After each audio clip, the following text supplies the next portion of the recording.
네, 이어서 다음 강의는요, 정원의 또 가장 기본 중에 기본이고 또 아주 근본적인 주제입니다. 네, 그 정원을 만들 때는 또 어떤 그 토양이 어떤지를 잘 살펴야 정원의 이제 실패와 성공 여부가 갈린다고 하는데요. 어떤 가장 그 근본 조건에서 또 정원이 잘 조성될 수 있을지에 대한 그런 가장 근본적이고 기본적인 것에 있어서 아주 명쾌한 해답을 또 전해주실 분을 모셨습니다. 저희 또 정원정책 포럼의 이사님이시기도 하고요. CJ 리조트의 사업 전략의 이사를 맡고 계시고, 식물원 협회의 이사님이시면서 또 정원협회 이사님을 맡고 계시고요. 서울 식물원 뿐만이 아니라 용인 에버랜드의 총 그 기획과 감독을 맡으시고요. 잘 아시는 곤지암의 화담숲을 조성하는 것을 또 조성하시고 또 관리 해오신 정말 또 정말 전문가분을 모셨습니다. 박운규 이사님을 큰 박수로 모시겠습니다. 반갑습니다. 박운규라고 합니다. 저는 계속 공사 현장에서 주로 많이 있었고요. 그래서 어떤 프로젝트 시작할 때부터 기획하는 거 하고, 그 다음에 공사하는 거 하고, 관리하는 까지 전체적으로 했는데, 그 중에서 조성 분야에 대해서 한번 이번에 얘기 좀 하려고 하고 있습니다. 그래서 제가 공사를 하면서 했던 책 한 권이 있는데요. 여기 정원의 시장에서도 한번 냈었고요. 그 다음에 식물 관련해서 KGM 500이라고 해서 이것도 같이 출판했었습니다. 그래서 요게 좀 반응이 좋으시면 한 분 선물로 드리도록 하겠습니다.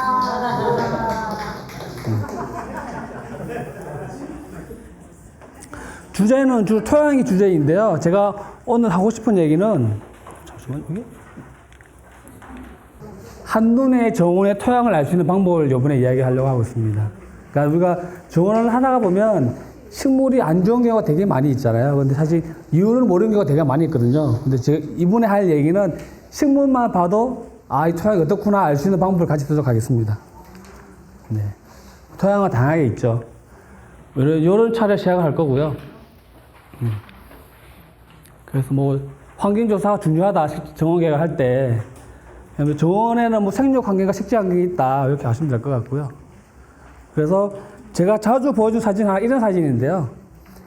건강한 땅이랑 건강하지 않은 땅에 대한 걸 단적으로 보여주는 것 같습니다. 건강한 땅에서는 나무가 잘 자라고, 건강하지 못한 땅에서는 나무가 못 자란다, 이렇게 되어 있는데, 혹시 어떤 차이가 있는지 아실까요, 혹시? 어떤 차이가 있을까요? 건강한 토양은 뭐가 다르죠? 건강한 토양을 보면 여기에 공간이 맞아요, 공간. 자, 이런 게 있다고, 이건 아시는 넘어가고요. 얘는 왜 이렇게 됐을까요? 나무 얘는 왜 이렇게 됐을까요? 그 다음에 얘는 왜 이렇게 죽었을까요? 토양. 그 다음에 얘는 왜 이렇게 죽었을까요? 그래서 이런 전반적인 얘기를 한번 다음 시간에 이어가도록 하겠습니다. 다음에. 그래서 우리 토양을 얘기할 때 가장 중요한 게 뭐냐면 토양에 체계가 있는데요. 삼상이라는 것과 물리성과 화학성이라는 게 있습니다. 삼상은 학교 때 좀 배우신 내용이죠. 그래서 고상, 액상, 기상이 있다. 그 다음에 물리성에는 화학성과 물리성이 있다. 이건 다 다른 얘기잖아요. 우리가 고상, 액상, 기상 중에서는 어떤 게 중요할까요? 우리 이게 많이 보던 거잖아요, 이렇게. 고상, 액상, 기상이 있는데 반은 고상이고 그에 또 반은 액상이고 반은 기상이라 그러잖아요. 그럼 우리 이렇게 우리가 토양 그러면 그 입자를 이야기하는 게 아니라 이 세 개를 다 토양이라 그러거든요. 이렇게 다. 그러면 여기 어떤 게 중요할까요? 식물을 키우는 데 있어서 이 알갱이가 중요할까요? 물이 중요할까요? 공기가 중요할까요? 하나 꼽아서 이야기하셨는데 하나가 뭐가 제일 중요할까요? 제일 중요한 공기가 제일 중요해요. 공기. 그러니까 물은 우리가 남한테 꼭 필요한 요소잖아요.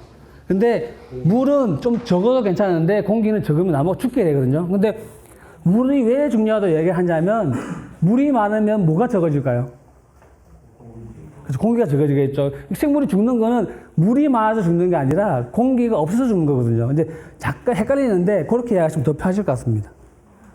그래서 보시면 이렇게 보면 고상은 이런 게 있다. 주로 지지하는 역할을 많이 해요. 지지. 그래서 유기물하고 무기물로 나눌 수가 있고요.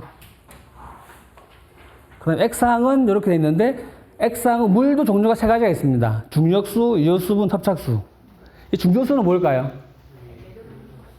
비가 오고 난 다음에 바로 빠지는 물. 그다음 합착수는 뭘까요? 이 합착수는 아무리 건조해도 흙이 가지고 있는 물량. 그러니까 얘는 이 중력수랑 합착수는 식물이 이용할 수는 없겠죠. 실제로 식물이 이용하는 물은 유효수분, 유효수분. 그래서 토양 내에 유효수분이 얼마나 있냐가 중요합니다. 네. 그 다음에 기상. 기상은 요 토양 입자의 사이에 있는 공간에 있는 게 기상이잖아요. 그래서 공간이 작은 데는 주로 물이 들어가 있고 공간이 큰 데는 공기가 들어가 있습니다. 그래서 공간이 큰 게 많이 필요한 겁니다. 공기. 네. 자, 요거는 공기 중 이렇게 질소가 78%, 산소가 21%, 이산화탄소가 0.24% 이렇게 되어 있습니다. 그래서 실제로 질소가 많이 있고 이산화탄소 거의 없는데 토양을 보면 속을 보면 이렇게 요 파란색이 산소거든요. 요 빨간색이 이산화탄소고. 그러니까 토양이 깊으면 깊을수록 산소 양은 줄고 이산화탄소 양은 많아지게 되어 있습니다. 이렇게. 그러다 보니까 식물을 자꾸 키우다 보면 식물한테 어떤 게 좋을까요? 산소가 좋을까요? 이산화탄소가 좋을까요? 사람은 우리가 산소로 호흡을 하잖아요. 식물 잎은 이산화탄소로 과학성을 하잖아요. 그러면 식물은 뭘로 호흡을 할까요?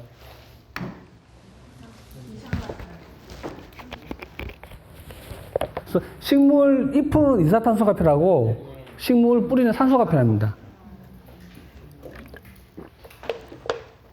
그럼 토양 내에 산소를 많이 가져가는 게 좋은 거잖아요. 그러면 이 그림을 보면 토양이 깊어지면 깊을수록 산소량이 줄고 토양에 물이 많으면 산소량이 줄게 되거든요. 그러면 식물한테 좋은 건 어떤 상황이겠어요? 토양이 깊지 않고 물이 적은 게 충분히 좋은 상황이 되겠죠. 네, 자, 이렇게. 이것도 아직 너무 될 것 같고. 네. 그래서 이상적인 토양은 여기 이상적인 토양. 물이 많으면 뭐가 줄죠? 공기가 줄죠.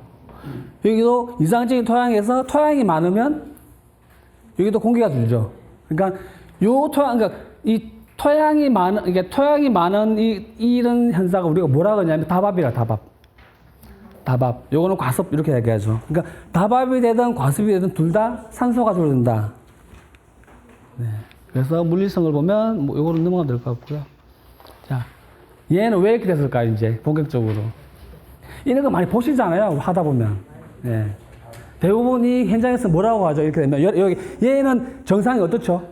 얘 정상이 어떤 특징이 뭐죠? 그렇죠. 위에서 말아서 내려오는 거잖아요. 얘도 마찬가지로 위에서 말아서 내려오는 거잖아요. 얘는 뭘까? 이유가 뭘까요?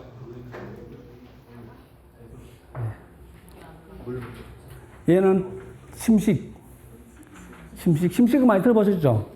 그러면 식물 뿌리는 몇 센치에 가장 많을까요? 20cm, 30cm에 90%가 다 있거든요. 그러니까 심식이라고 하면 몇 센치 묻히면 심식이라고 그럴까요, 그러면? 10cm만 묻혀도 심식이 돼. 10cm 묻혀 심식이 돼. 그러니까 심식이라는 거는 우리가 식물한테 따져보면 뭐가 줄어들었을까요, 그러면? 산소가 줄겠죠, 산소. 그러면 심식이 되면 가장 먼저 죽는 거는 가는 뿌리가 먼저 죽겠죠. 끝에 있는 뿌리가 먼저 죽을 거잖아요. 그러니까 뿌리가 끝에서 죽으면 나무는 잎도 끝에서 죽어서 내려와요, 이렇게. 그러니까 위에서 죽는다고 하면 뿌리가 끝에서 죽고 내려오는구나라고 생각하시면 됩니다. 네, 요거 심식. 이것도 많이 보셨죠? 주로 어디서 많이 보셨을까, 이거? 등산로죠, 등산로 많이 있죠. 얘의 특징이 뭐예요? 자세히 보면. 특징 두 가지가 있죠, 두 가지. 하나는 뿌리가 밖에 튀어나온 거 하나. 그럼 하나는 또 뭐가 있을까요? 얘 나무 줄기에 얘 뿌리가 감고 있어요. 얘도 마찬가지고. 예. 이런 다 뭐냐면, 요 나무랑 흙 사이에 공기가 많기 때문에 뿌리가 감아도는 거예요, 이렇게. 그럼 요 뿌리는 어떻게 하는 게 좋을까요, 그러면? 네. 첫 번째, 이 뿌리가 노출되었을 때 흙을 덮어주는 게 좋을까요? 안 덮어주는 게 좋을까요? 그렇죠. 안 덮어줘야겠죠. 왜냐면 얘가 숨 쉬려고 뿌리가 나온 거잖아요. 네. 그 다음에 이게 목을 감고 있는 애도 잘라줘야겠죠. 네. 그러니까 얘도 원인이 뭐냐면 다밥. 네. 다밥이 되면 토양 중에 공기가 없으니까 얘가 숨을 쉬려고 뿌리가 나오는 겁니다. 네. 얘가 단적인 여러분 많이 보는 거죠. 이제 가로수를 심었는데 얘랑 나이가 같은데 얘는 많이 자라고 얘는 작게 자랐는데 이유는 뭘까요? 여기는 포장지에 있고 여기 녹지에 있고 네, 그 차이입니다. 그만큼 이 녹지가 중요한 겁니다. 식물을 키울 때. 자, 다밥이 발생하는 이유는 뭘까요? 그러면 현장에서 보면 다밥이라는 걸 잘 모르고 하잖아요. 우리가 보면. 현장에서 나무 심다 보면 다밥이라고는 전혀 판단 안 되는 나무가 주는 게 되게 많이 있잖아요. 왜 다밥이 되는지 보면 이런 경우가 되게 많이 있어요. 이게 뭐냐 냐면 아파트 녹지에 흙을 갖다 붓기 위해서 중장비에 계속 들어간 게 이렇게. 그럼 여기 계속 다밥이 되겠죠. 그런데 요 좋은 흙 위에 덮어버리잖아요. 그럼 우리 눈으로 볼 때 어떻게 되죠, 그러면? 좋은 흙만 남아있는 거잖아요. 실제로 나무는 다밥당에 심어지게 되겠죠. 그러니까 요게 되게 많이 있습니다. 이런 걸 체크를 되게 많이 해야 돼요. 근데 이걸 알 수 있는 방법이 없죠. 예. 그래서 땅을 파보면 요렇게 단단하게 해가지고 반질반질하잖아요. 이렇게 돼 있습니다. 예. 그래서 요런 증상이 나타나죠. 비가 오면 물이 보이거나 비가 오면 쓸려 내려갔는데 위에 좋은 흙은 다 쓸려 내려가고 다밥된 흙만 남아있거나 요런 거 가끔 보시죠. 이렇게 되는 거. 예. 요건 다 다밥된 걸 보시면 됩니다. 그래서 다밥이 되면 위에 좋은 흙이 있고 밑에 다밥된 흙이 있고 비가 오면 다 물이 여기로 가겠죠, 이제. 이렇게 돼서 나무는 이렇게 죽는 겁니다, 이렇게. 그러니까 이것도 보시면 위에 흙은 되게 좋아요. 근데 물이 안 빠지죠, 이렇게. 근데 이게 알 수 있는 방법이 없죠. 그래서 초기에 다밥되지 않도록 관리하는 게 되게 중요합니다, 그래서. 네, 이렇게 보면 실제로 여기 보면 이제 비 오는 날 다밥이 더 많이 된다는 얘기고요. 이 내용은 다밥이 되면 과습해진다는 내용입니다. 요거는 차이가 뭐냐면 요 녹지가 달라지겠죠. 녹지에 따라서 나무 크기가 달라진다. 그런 내용입니다. 그래서 외국에는 녹지를 크게 하기 위해서 중간에 통기 구멍을 만들어준다는 내용이고요. 그래서 기상을 계산을 하려고 그러면 방법이 경운을 하든지 식재배대를 만들든지 이렇게 따주든지 통기관을 묻든지 이렇게 하는 방법이 있겠죠. 요 사진, 요거는 왜 이럴까요, 혹시? 요 느티나무인데 왜 이렇게, 이게 뭐냐면 내 반은 죽었고 반은 살았거든요. 왜 이렇게 죽었을까요? 네, 요 뿌리. 그러니까 여기는 심식이 된 거고 여기는 심식이 안 된 거고 이렇게 되어 있는 겁니다. 뿌리가 이렇게 생겼어요, 이렇게. 이런 거 많이 보시잖아요. 이런 나무들. 이런 나무는 주로 어디서 가져온 나무일까요, 그러면? 산에서 캐온 나무입니다. 산에 경사진데 이렇게 있으면 뿌리가 이렇게 생겨요, 이렇게. 근데 심을 때 우리는 보통 이렇게 심죠, 이렇게. 그러면 여기는 심식이 되고 여기는 심식이 안 되겠죠. 근데 반대로 요 밑에 뿌리에 맞춰서 심으면 여기는 건조하게 되겠고 여기 정상하게 되겠죠. 그래서 이런 나무들은 안 심는 게 좋습니다. 검수할 때 아예 들어올 때부터. 아니면 의도적으로 내가 한다 그러면 마운드를 만들어서 의도적으로 하는 거는 괜찮은데 아닌 경우에는 이 상태가 되게 안 좋아집니다. 그래서 이제 다밥이 되거나 심식이 되면 뭐 경운을 해줘야 된다, 일단. 여기고 너무 깊게 다밥이 된 경우에는 너무 깊게 경운을 해줘도 별로 안 좋다는 얘기입니다. 적당하게 해주는 게 좋다. 경운이 가장 좋은 방법이고요. 얘는 이유가 뭘까요, 얘 혹시? 얘는 주목이고 얘는 단풍나무입니다. 요거는 이덴마라가 그래서 주목이 과습해진 경우, 단풍나무가 과습한 경우, 이렇게 됩니다. 이것도 마찬가지, 니트나무가 과습하면 이렇게 되고요. 이것도 마찬가지입니다. 과습한 상태에서 죽은 나무의 특징이 혹시 뭔지 아세요? 과습해서 죽었다. 이렇게 잎이 붙어 있는 경우가 되게 많이 있습니다. 왜 나무가 죽었는데 왜 잎이 붙어 있는 상태에 죽은 경우가 되게 많이 있잖아요. 그건 아마 과습해서 죽었다라고 생각하시면 될 겁니다. 자, 그 다음에 재미있는 겁니다. 재미있는 거고. 쇠말뚝인데요. 우리가 현장에서 과습한지 안 습한지를 알아보려면 방법이 별로 없잖아요. 그러면 이 쇠말뚝을 땅에다 꽂아보거든요. 이렇게 녹 잘 쓰는 쇠말뚝을. 그러면 여기서 가장 과습한 토양은 어떤 토양일까요?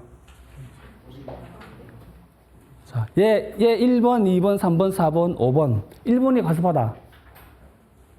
2번, 3번, 4번, 5번. 녹은 어떤 상황에서 녹이 피죠? 녹을 한자로 얘가 뭐가 된다 그러죠? 산자가 무슨 산자일까요? 산소. 산소가 가장 많아야 녹이 잘 튼다 뜻이거든요. 그럼 산소가 가장 없는 토양은 어떤 토양일까요? 과습한 토양이겠죠. 그러면 녹이 안 쓴 게 가장 과습하겠죠. 얘가 가장 과습한 겁니다. 네.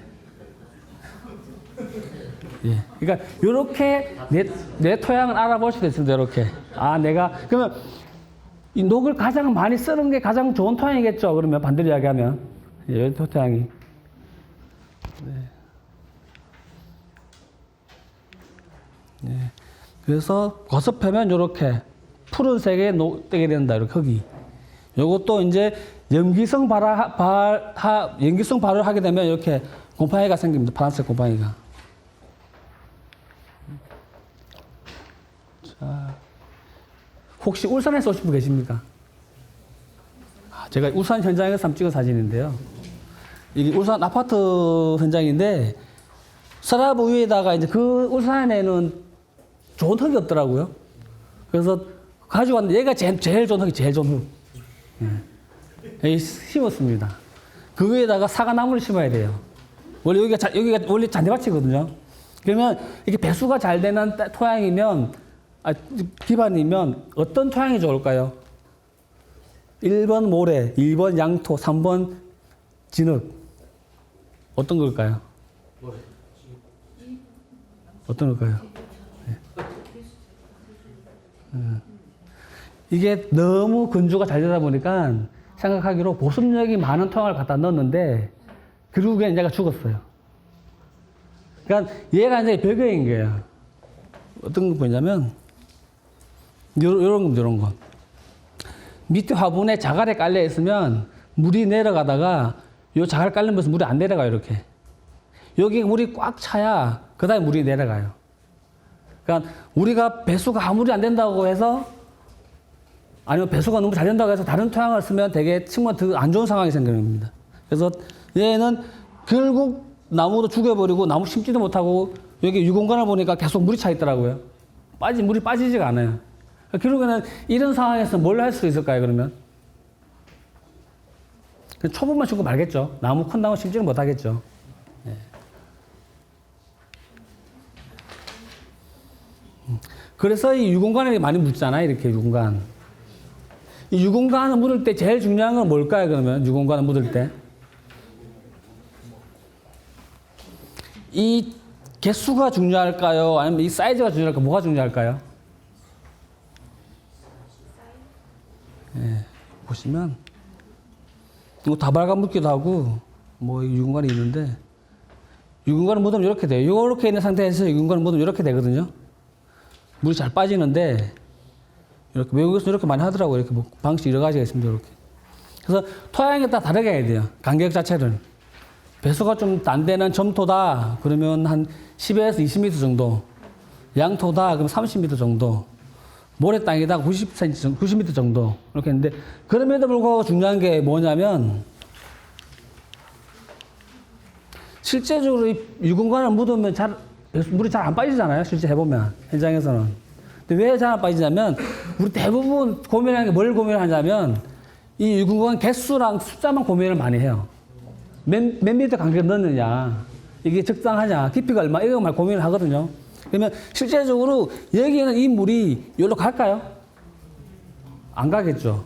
그럼 여기 있는 물은 어디로 해야 물이 빠질까요, 그러면? 흘러야겠죠. 이렇게 흐르든 이렇게 흘러야겠잖아요. 이 물이 흐르려면 어떻게 해야 될까, 그러면? 경사가 있어요, 경사. 그러니까 경사가 더 중요한 거예요. 이게 경사를 내가 얼마나 줄여야 되냐고 그걸 고민을 해야 되는데 우리는 주로 고민하는 게 뭐냐면 개수도 들어갔냐. 그거 고민이 문제 하거든요. 근데 만약에 여기 온복해가지고 물이 고여 있으면 안 빠질 거잖아, 물이. 그래서, 네. 이 경사가 더 중요합니다. 요거 있는데, 요거 말고. 요게 중요합니다, 요게, 이렇게. 그래서 보통 양토 정도면 1에서 1.5% 정도는 경사가 있어야 됩니다. 네. 그래서 우리나라 말고 외국에 있는 골프장을 만드는 분들도 이야기 들어보니까 잔디 키울 때 배수가 되게 중요하잖아요.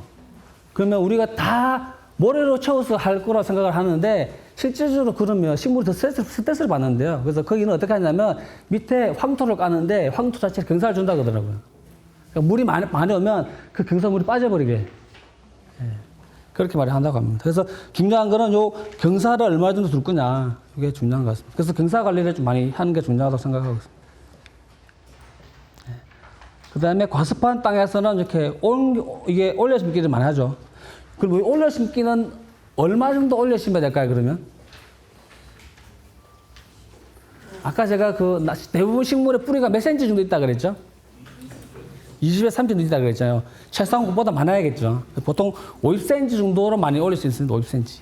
50cm? 네, 50cm. 아, 네, 죄송합니다. 아, 네.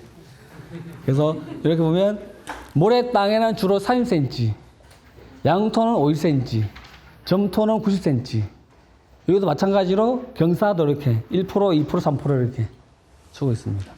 요 경사는 무슨 경사 이야기하냐면 요 경사입니다. 요 경사. 요 경사. 그래서 50cm 올려 심고 경사를 한 2% 정도 주고 요 끝에는 트렌치나 배수할 수 있는 공간을 두고 이렇게 하고 있습니다. 그러면 이제 아까 우리가 배수가 안 되는 땅에서는 여러 가지 방법이 있었는데 그다음 식물도 잘 선택을 해야겠죠. 우리가 정원이나 공간을 만들었는데 우리 앞에 있는 건 다 끝난 상황인 거잖아요. 만약에 다 조성이 다 됐어. 그런 상황에서는 유공간을 묻기도 힘들 거고 뭐 경원을 하기 힘들고 다 힘든 거 되게 많이 있잖아요. 그러면 뭘 해야 될까 하면 식물을 바꿔야 되잖아요. 식물. 과습한 땅에 자란 식물 어떤 게 있을까 그러면 우리? 저 사진에 있는 식물은 뭘까요? 이 서울식물에 있는 거 서울식물원. 콩가입니다, 콩가. 꽃 흰색입니다.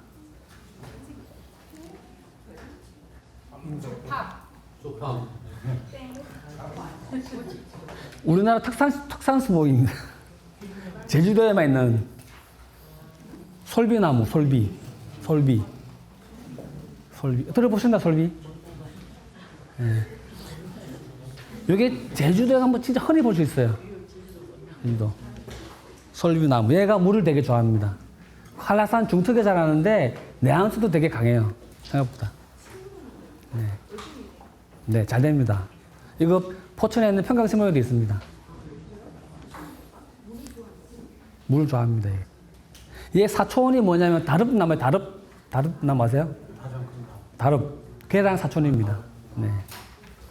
그래서 식물이 말씀하신 것처럼 메타스카야, 나구송, 물풀에, 물박달, 흑자작 혹시 아시나요? 흑자작 요즘에 판매하기 시작하는데, 네. 베툴라 니그라라고 하는 애들.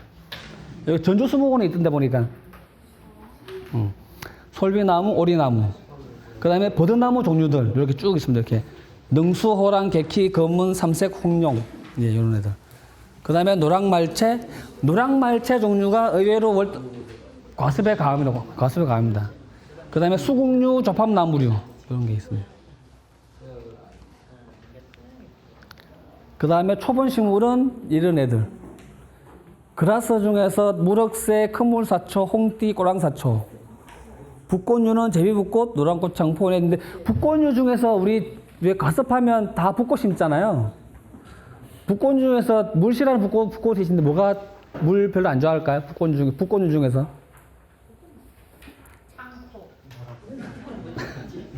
아이리스 중에서 물 그렇게 좋아하지 않는데 우리 현장에 보면 설계에 매번 들어가는 애가 있는데 붓꽃입니다. 붓꽃. 붓꽃 그렇게 물을 별로 안 좋아합니다. 물 좋아하는 애들이 여기 있는 애들. 제비붓꽃, 노랗꽃장포, 꽃장포, 부채붓꽃, 누이제나 붓꽃. 얘 말고는 물 별로 안 좋아합니다. 네. 그 다음에 삼부채, 동해나무, 속수 이런 쭉 이렇게 300초까지. 그 다음에 고사리 중에서는 청나래 고사리, 처녀 고사리, 야상고비 물 좋아합니다. 얘네들. 그 다음에 수련 종류들. 얘네들 있고요. 뭐 이거는 참고하시면 될 것 같고. 얘는 혹시 이름이 뭘까요? 이름? 나무 이름? 율마라고 뭐, 네. 율마. 네. 얘는 왜 이렇게 됐을까요? 아까 앞쪽에서 본 그 왜 심식이랑 증상은 좀 비슷하잖아요. 네. 그럼에도 불구하고 얘는 이유는 뭘까? 제가 심식 아니니까 사진을 넣어놨겠죠. 건조입니다, 건조. 건조. 건조. 네, 건조. 개수나무 건조 증상. 그 다음에 이게 연산홍 건조 증상. 수국 건조 증상입니다. 얘는 재밌지, 사진 이거 보면 이렇게 가로수가 있는데 주변에 이렇게 나무 뿌리분 있는 데만 말랐고 나머지 괜찮죠, 이렇게. 소나무는 건조하면 나무 병까지 갖춰놓은 게 되게 많이 있고요. 예. 회양목도 건조하면 병이 갖춰옵니다, 이렇게. 예. 그 소나무는 피부까지 마른 병, 회양목은 이 마른 병, 이렇게 병이 갖춰옵니다. 예. 여기는 느티나무가 죽었는데 건물 앞에 심었거든요. 이게 남사면인데 여기 금층 이게 유리 반사하는 것 때문에 말라 죽었습니다. 이렇게. 요거는 갈색과 향나무인데 이렇게 심었고요. 요런 형상은 많이 보시잖아요. 이렇게 죽는 거 이렇게. 갈색과 향나무 이렇게 좀 많이 보시잖아요. 갈색과가 이렇게 만약에 죽어 있다 그러면 뭘 알 수 있냐면 심은 식재 시기를 대강 알 수 있어요. 언제 심었을까요, 얘를? 얘 언제 심었을까요? 주로 가을. 가을 있습니다, 가을. 그러니까 얘가 상록수가 되게 겨울에 지나서 많이 죽잖아요. 근데 왜 많이 죽냐면, 우리 이 상록은 우리 광합성을 할 때 주로 몇 도씨에서 광합성을 할까요, 그러면? 한 4도씨면 내 광합성을 하거든요. 기온은 4도씨면 광합성을 하는데, 뿌리는 몇 도씨가 되면 수분 없을까요? 한 1도쯤 돼야 되거든요. 그러면 기온이 4도씨인데 토양이 만약에 0도다 그럼 어떻게 될까요? 이렇게 하면 이렇게. 그러니까 잎은 광합성을 해서 정산작용을 하는데 뿌리는 수분 흡수를 못 하는 거죠. 네, 이렇게. 근데 그게 특히 가을에 심으면 유독 심합니다. 유독 가을에 심으면. 자. 그러니까 실제로 우리가 정원을 하거나 현장에서 보면 아저씨들이 물을 되게 못 줘요. 이렇게. 얘는 유근관에 이렇게 물 주고 있고, 물 주고 난 다음에 파버도 이렇게 바짝 바르는 게 되게 많이 있습니다. 네. 이것도 마찬가지고요. 우리가 이게 현장에서 이렇게 되는 경우가 되게 많이 있거든요, 이렇게. 이게 뭐가 문제일까? 그러면 이게 왜냐면 흙 색깔이 다르잖아요. 흙 색깔이 다르면 흙이 다른 거잖아요. 그러니까 이게 어떤 문제가 생길까? 그러면 이런 것도 보면. 이런 게 어떤 게 수분 흡수가 달라지고요. 그러니까 얘는 만약에 황토면 관습해질 거고 얘가 모래 땅이면 건조해질 거잖아요. 그러면 물은 대부분 이 모래 땅으로 많이 가게 돼 있고 이 황토 땅에서는 되게 관습해가 줄 거고 얘는 건조해서 주는 거 되게 많이 있거든요. 그래서 이렇게 현장에 흙을 들어오는 걸 막으셔야 됩니다. 이게 웬만하면 같은 현장에 들어오는 거. 그러니까 우리가 현장에 흙을 받다 보면 되게 무대로 많이 받는 경우가 되게 많이 있잖아요. 그러다 보니까 여러 개 현장에서 같이 들어오는데 그걸 현장별로 따로 받아가서 따로 가단을 만들어줘야지 여러 현장을 흙을 이렇게 섞어버리면 식물한테 되게 안 좋은 경우가 있습니다. 이런 경우도 있고요. 그래서 건조원을 박는 방법은 뭐 점토로 섞기도 하고 유기물 섞는 방법도 있고 멀칭을 하기도 하고 관수를 하기도 하고 식물 종호 선택을 하기도 합니다. 그래서 멀칭의 두께가 적당한 건 보통 한 5에서 8cm, 5cm 이상 이렇게 멀칭을 해야 됩니다. 5cm 이상이라고 하는 거는 최소한 5cm 이상이거든요. 그럼 이게 5cm가 안 되면 어떤 증상이 생기냐면 일단 잡초가 많이 나요. 그 다음에 해도 별 소용이 없습니다. 5cm 이하로 하면. 자, 요거는 뭐 참고하시면 될 것 같고요. 그래서 이제 우리가 물 주는 양을 한번 혹시 계산해 보셨나요? 물 주는 양. 얼마나 물을 줘야 될까? 물 주는 방법 두 가지가 있습니다. 매일 물 줄 때 하는 공식, 어쩌다 물 줄 때 하는 공식 이렇게 있는데 매일 물 줄 때는 증발산 양만큼 주면 돼요. 증발하는 양, 식물이 정상하는 양만 주면 되는데 대부분 보통 우리나라가 하루에 한 4.5cm, 4.5mm, 그러니까 4.5리터 정도 물이 증발된다 그러더라고요. 1해배에. 100해배다 그러면 한 450리터 정도 됩니다. 30평에 450리터. 네, 30평에. 생각보다 많죠? 생각보다 물을 많이 줘야 돼요. 네. 아니면 이제 가뭄시에 물 주는 방법. 면적이 있고 내가 물 주는 깊이가 아까 대부분 뿌리가 30cm 있다 그랬잖아요. 30cm 깊이에 원하는 목표로 하는 수분량 이렇게 계산하게 되면 이렇게 하면 6,000리터 이렇게 됩니다. 6,000리터 이렇게 됩니다. 네. 왜냐하면 100해배에 30cm에 20%에 하면 6루베가 나오거든요. 6루베는 6,000톤. 6톤. 6,000리터 이렇게 됩니다. 6톤. 네. 그러니까 요거는 매일 물 줄 때, 그러니까 100평이라 그러면 매일 450리터 물을 줘야 되고요. 어쩌다 물을 준다 그러면 한 번 줄 때 6톤을 정도 물을 줘야 됩니다. 이렇게. 네. 그러니까 생각보다 물을 많이 줘야 돼요. 생각보다.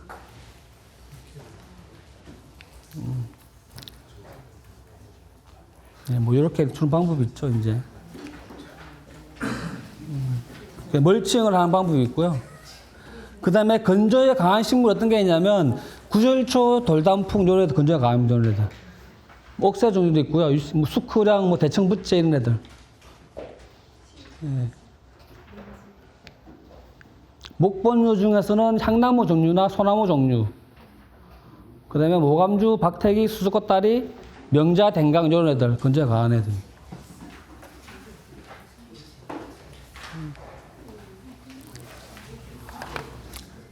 자, 여기서 제가 문제 하나 드리겠습니다. 여기서. 어떤 게 건조 피해고 어떤 게 과습 피해일까요? 오른쪽이 과습. 얘가 과습? 아니 건조. 과습. 자. 어떤 게 건조고 어떤 게 과습일까요?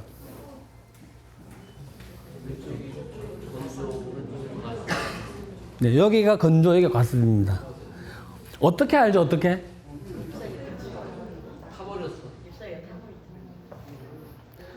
딱 포인트 찍으면 책 한 권 드리겠습니다. 딱 뭐가 딱 얘를 보면 딱 알 수 있다. 뭘까요?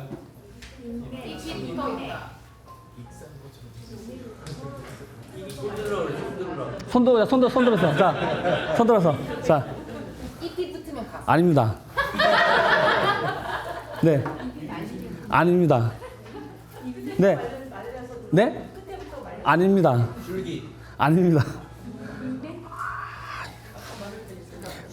뭐가 다르죠, 뭐가? 분명히 다른 게 있는데? 색깔 말고. 뭐가 다를까요? 얘를 자시면 얘는 별 볼 거 없고. 아닙니다. 힌트를 드리면, 이거 둘 중에서 누가 살았을까요, 나무는? 어떤 나무가 살아있는 나무일까요? 결론적으로. 얘일까요? 얘가 살았겠죠? 예. 얘를 살려고 하면 뭘 해야 될까, 얘는? 물 줘야 돼요. 그래서 정답 뭐냐면 여기가 까맣게 딱 맥이 있어, 맥. 경계가 딱 경계 이렇게 경계. 예. 왜냐면 이 나무는 건조하기 때문에 자기 잎을 버려야 되잖아요. 그러면 얘는 버리는 거. 근데 버리는데 죽으면 안 되니까 여기다 딱 벽을 치는 거예요, 벽을 이렇게. 그래서 보실 때 말랐는데 이렇게 라인이 딱 있다. 그럼 건조. 말랐는데 라인이 없다. 과습. 그렇게 보시면 돼요. 네, 라인입니다. 네. 그러면 우리가 이렇게 현장에서 볼 때 건조랑 과습이 되게 헷갈리잖아요. 왜 헷갈리냐면 과습은 뭐가 먼저 죽을까요? 과습도 뿌리가 먼저 죽겠죠. 건조도 뿌리가 먼저 죽겠죠. 결론은 뿌리가 먼저 죽는 똑같은 거예요. 그 다음에 증상이 비슷하게 나타나요. 그런데 과습은 뿌리가 죽으면서 완전히 죽는 거고, 건조는 그나마 살려고 하기 때문에 이렇게, 그나마 이렇게, 이런 현상이 나타난 겁니다. 이렇게. 네. 그래서 우리가 정원을 만들 때 토양을 보면 가장 안 좋은 토양이 식토. 식토가 왜 제일 안 좋을까요? 배우는데 아까 잠깐 말씀드린 것처럼 배워서 손들어서 한번 얘기하시면 자, 네. 딱 찍었어 얘기해. 딱 찍었어. 공기층 그거 맞기는 맞는데, 네. 식토는 기본적으로 여기 보시면 이 위저점 라인은 여기에 최소한 가지고 있는 물이에요. 얘 식토는 최소한 20% 물을 가지고 있어야 돼요. 얘네들은. 아무리 말라도 아무리 건조해도 얘는 수분 딱 재면 20% 나와요. 그렇기 때문에 뭐냐면 다른 것보다 훨씬 공기가 적어요. 얘네들은. 네. 그런데 얘 사질토는 거의 뭐 2%밖에 없잖아요. 그래서 식물 키우신 분들이나 분재하시는 분들은 마자타도 키우죠. 그래서 왜냐하면 배수가 잘 되면 내가 물을 2번 주면 되는데 과습하면 방법이 없어요. 네. 그렇기 때문에 배수 잘 되는 땅이 좋고, 가장 좋은 거 여기 양토, 미사지 양토 흙이 가장 좋습니다. 이렇게. 네. 이렇게 보면 요게 그 내용입니다. 이렇게. 그러니까 토양이 달라지면 물 빠지는 게 달라져요. 이렇게. 이것도 마찬가지고. 그러니까 우리가 식양토일 때 사토 같은 물이 잘 빠질 거라 생각하는데 생각보다 잘 빠지지는 않습니다. 네. 자, 얘는 세양측백인데 왜 죽었을까요? 건조. 요것도 손들어서 말씀해 주시면 제가 책 드리겠습니다. 예. 세양측백. 힌트, 세양측백. 겨울. 자, 그 다음에 토양은 플라이트. 얼었어요. 자, 손들어서 한번 쓰면 아닙니다.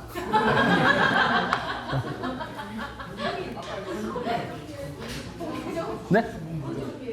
건조. 자, 건조. 자.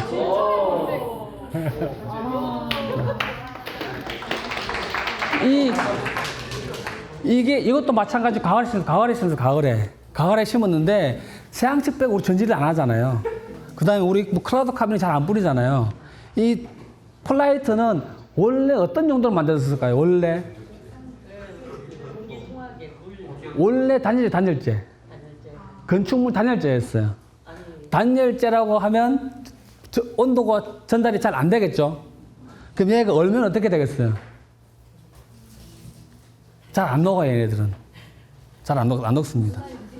네. 그러면 아까 얘기처럼 얘는 옥상에 있으면 정발산량이 되게 많을 거 아니에요.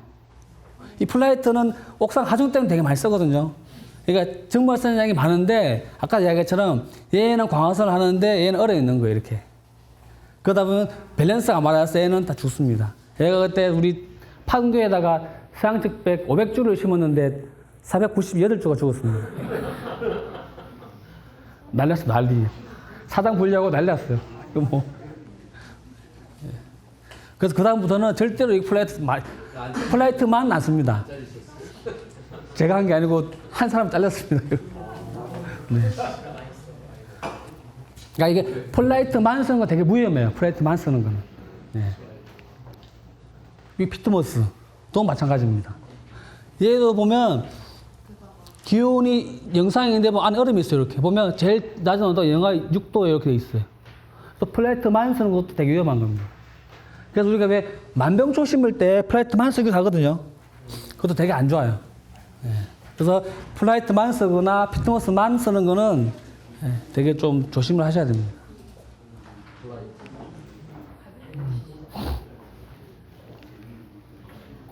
그래서 요걸 보면 이제 열 전달하는 게 보면 다 다르거든요. 여기 뭐 물, 공기, 얼음은 전달량이 되게 적고, 요 중에서 전달량이 많은 게 화강석, 현무암 이런 애들 전달이 잘 돼요. 그러면 이 화강석, 현무암은 만약 우리가 쓴다 그러면 어디다 쓰면 좋을까요? 주로 뭐 옥상 같은 데나 온도차가 심한 데 심으면 좋겠죠. 왜냐면 이게 온도가 내려가면 빨리 내려가야 되고 온도가 올라가면 빨리 올라가야 되는 상황에도 많이 써야겠죠. 그 다음에 석회암 이런 애들은 단일한 데를 많이 씁니다. 멀칭제를 많이 써요. 멀칭제.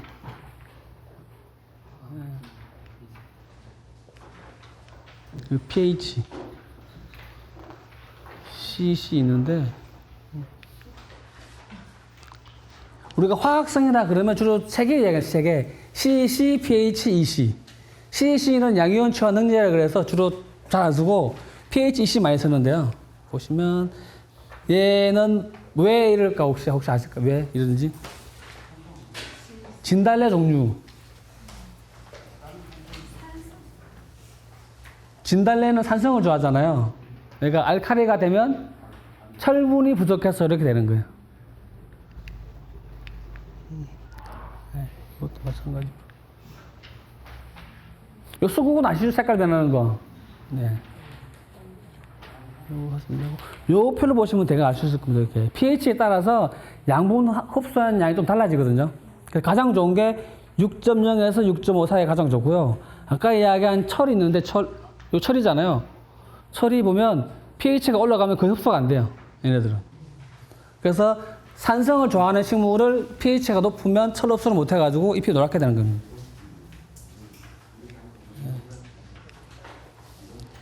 그래서 pH를 교정할 때는 이렇게, 그러니까 산성 토양을 6.5로 개선하려 그러면 석회를 섞어야 된다. 우리 석회 섞는 거는 가장 많이 보는 게 왜 시골에서 농사 짓다 보면 봄에 석회 많이 쓰잖아요. 그거 때문에 많이 쓰는 건 pH 산성화 되지 말라고. 그래서 보시면 만약에 pH가 5.0인데 내가 원하는 게 6.5다 그러면 요 양토에서는 한 230kg을 써야 됩니다. 네, 요 130평에 30평에 230kg. 네, 킬로그램. 그 다음에 만약에 알칼리 토양인데 바꿔야 된다 그러면 황을 쓴다. 황도 만약에 8.0인데 6.5로 바꾼다 그러면 양토면 75kg 이렇게 썼는데 실제적으로 알칼리 토양은 pH가 잘 바뀌지는 않아요. 네. 그러니까 우리나라 토양은 대부분 pH가 어떻게 될까요? 우리나라 토양은 대부분 약 산성이죠, 산성. 근데 요즘에는 알칼리성 토양이 되게 많이 있거든요. 그거는 도시에서 나온 흙들은 알칼리 토양이 되게 많이 있습니다.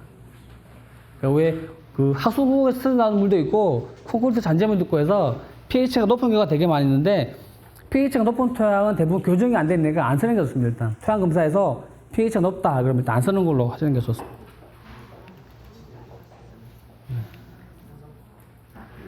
그래서 산성 땅에 잘 자라는 식물, 진달래 종류들, 블루베리, 동백, 목련, 호랑가시 이런 애들, 가무비나무, 소나무, 붓꽃 종류, 언방울꽃 이런 애들 산성 땅을 좋아하고요.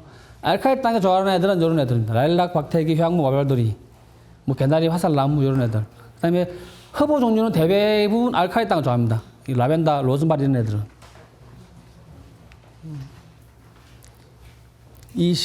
EC는 뭐냐면 이제 물의 전기 통하거든요. 토양의 전기가 얼마나 통하냐 그걸 나타내는 건데 전기를 잘 통한다고 하는 건 뭘 얘기할까요? 유기물 많다, 뭐 물질이 많다는 얘기겠죠. 그래서 비료량이 많으면 EC가 높습니다. 그래서 네. 참 하시면 될 것 같고요. 이거 보시면 될 것 같고요. 그 다음에 요즘에 제가 많이 고민하는 게 이런 겁니다. 이런 거. 어떤 거. 사진에 보면 혹시 뭐가 좀 특이해 볼까요? 우리 정원 관리하면서 가장 힘든 게 뭐가 가장 힘든 겁니까? 잡초. 그렇죠. 잡초는 왜 많이 날까요? 네. 그렇죠. 그게 유기물의 비료 씨가, 아니, 잡초 씨가 있어서 그럴까요? 아니면 왜 풀이 많이 날까요? 네. 이게 우리 왜 현장에서 토양을 쓰다 보면 대부분 땅 속에 있는 흙을 많이 갖고 오잖아요. 겉흙이 아니라. 그러면 이론적으로는 풀씨가 하나도 없어야 되는 거잖아요. 근데 유기물을 쓰면 여기 이게 잡초가 많이 생기는데 이거는 왜 그러냐면 그 잡초가 발화할 때 가장 좋은 조건이 뭘까요? 잡초 발화 조건. 습도. 양분. 햇빛 이렇게 있죠. 3개가 되겠죠. 예. 유기물이 그걸 다 충족을 시켜주는 거예요. 왜냐면 유기물 자체는 보습력 높죠. 양분 많죠. 뒤집어 놓으면 햇빛 들어오죠. 그러면 얘가 이렇게 자란 겁니다. 이렇게. 그래서 보면 이 우리가 심어놓은 꽃하고 풀하고 자란 속도가 얼마나 차이가 있냐면 10배면 10배. 풀이 1cm 자라는 동안은 풀은 10cm 자라는 거예요. 이길 수가 없겠죠, 그러면. 그러면 결론은 어떻게 돼요? 우리가 이 비료를 줄지 말지를 고민을 해봐야 되는 거예요, 이제 우리가. 고민을 해봐. 진짜 고민을 해봐요. 그러면 정원을 만드는데 대부분 보면 이렇게 되는 상황이면 우리 초화를 심었으면 못 살겠죠. 예. 그럼 우리가 유기물을 만약에 주어야 되는 상황이 생겼을 때 이 정원에 뭘 심어야 된다면 뭘 심어야 될까요, 그러면? 관목을 심어야겠죠, 일단. 만약 초화를 심어야 된다. 그러면 어떤 초화를 심어야 될까요? 잘 자란 애 심어야겠죠. 아니면 큰 애를 심어야겠죠. 네. 그러지 않으면 얘가 풋 뽑느라고 다 시간 보내고 결국에는 못 이기더라고, 얘네들이. 그래서 유기물 쓸 때 내가 과연 디테일하게 관리할 거냐 안 할 거냐, 아니 이걸 내가 어떤 식물 심을 거냐 고민을 많이 해보셔야 될 것 같아요. 그러면 만약에 식물을 비료를 줘야 될 거 아니에요. 더 안 줄 수는 없잖아요. 그러면 필요할 때 차라리 화학 비료를 쓰는 게 훨씬 낫다, 초기에는. 식물이 활착되기 전까지 유기질 비료를 많이 줘놓으면 결국에는 우리가 심은 정원의 식물이 이기지 못하고 결국 잡초밭이 되더라. 그거 많이 느꼈습니다. 그래서 이렇게 할 때도 이렇게 했으면 정말 좋은 거 써가면 뭐 검사해가면 다 썼는데 결국에는 풀밭이 됐습니다. 이것도 마찬가지로. 네. 얘는 혹시 왜 이유가 뭘까요? 염류. 네, 염류식적. 염류식적의 특징이 뭐냐면 이 끝이 이렇게 말라요, 이렇게. 예.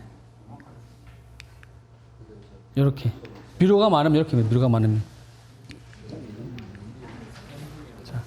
그래서 이제 결론으로 얘기하면 다밥된 거, 뿌리가 이렇게 노출됐다.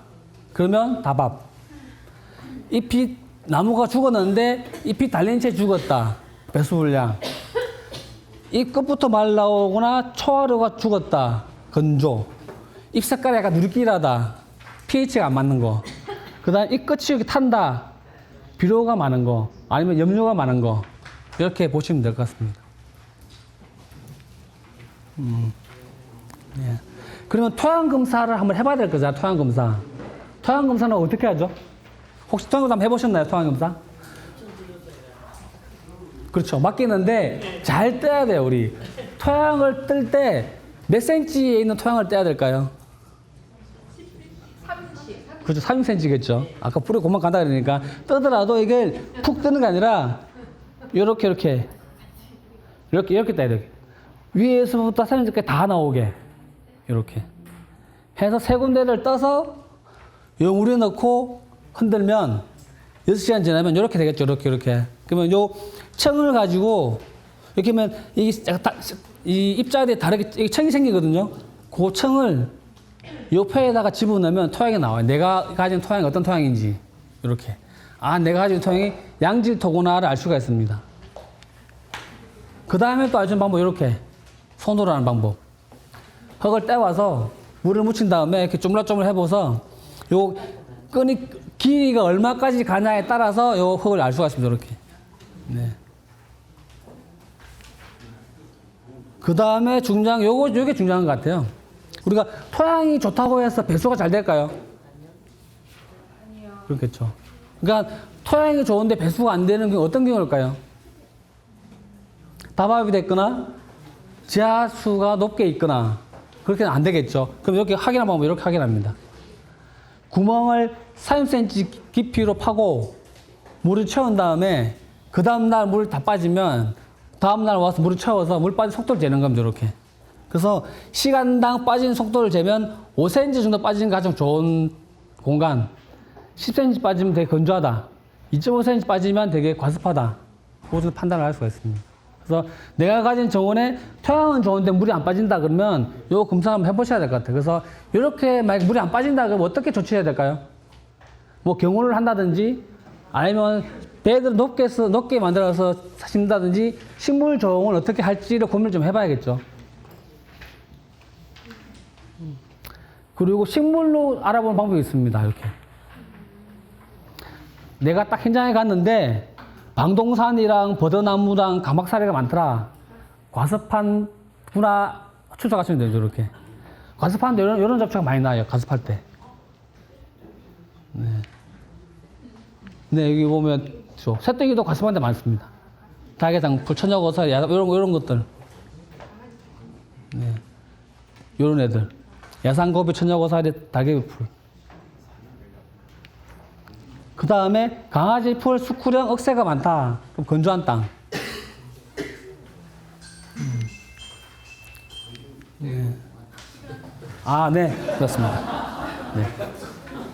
요거는 다밥 때문에 이렇게 맞춰드릴게요. 자, 질경이랑 요런 애들 다밥 때문에 통해 나타나고요. 혹시 궁금한 사항 있으실까요? 질문만. 질문 없으실까요? 네, 어떠셨어요? 재밌었죠? 아마 제가 저기 박원규 시대 이사님은 우리나라 토양의 1인자 제가 보기에는. 네, 그런데 여러분 어떤 일이 있으나 제가 호남을 탐방을 많이 했어요. 호남. 순천 정원과 동시에 단체장들이 굉장히 정원을 큰 규모로 막 심고 시작이 됐는데요. 거기에 가장 큰 문제가 이 토양을 파악하지 않고 막 식재를 해서 망한 사례가 거의 답니다. 여러분들 그렇게 하면 안 되죠. 대신 우리 수도권은 큰 땅에다가 막 그렇게 한 규모가 아직은 없는 것 같아요. 그럴 때 설계 회사의 엔지니어링에 시작을 하잖아요. 그러면 뭘 합니까? 거기에 이제 토양의 분석을 해야 되는데 제가 만나본 엔지니어링은 그 지식이 얇습니다. 그리고 또 설계 과정에서 여러분들이 해야 할 두 가지 포인트는 첫 번째는 토양을 이해하도록 이런 분을 모셔야 되는 거예요. 현장을. 두 번째는 식생과의 조합입니다. 이해가시죠?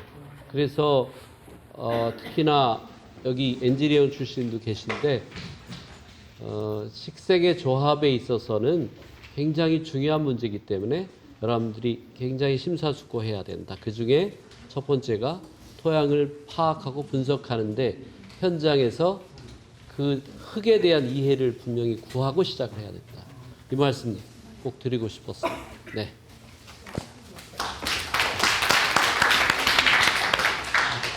네, 어떤 토양에서 어떤 식물이 잘 자라는지, 알칼리에서 잘 자라는지, 산성에서 잘 자라는지, 또 잎만 보고서도 딱 외양만 보고서도 또 어떤 상태인지를 정말 디테일하고 자세하게 잘 알 수 있는 정말 귀한 강의를 해주신 박운규 이사님께 다시 한번 큰 박수 부탁드리겠습니다. 네.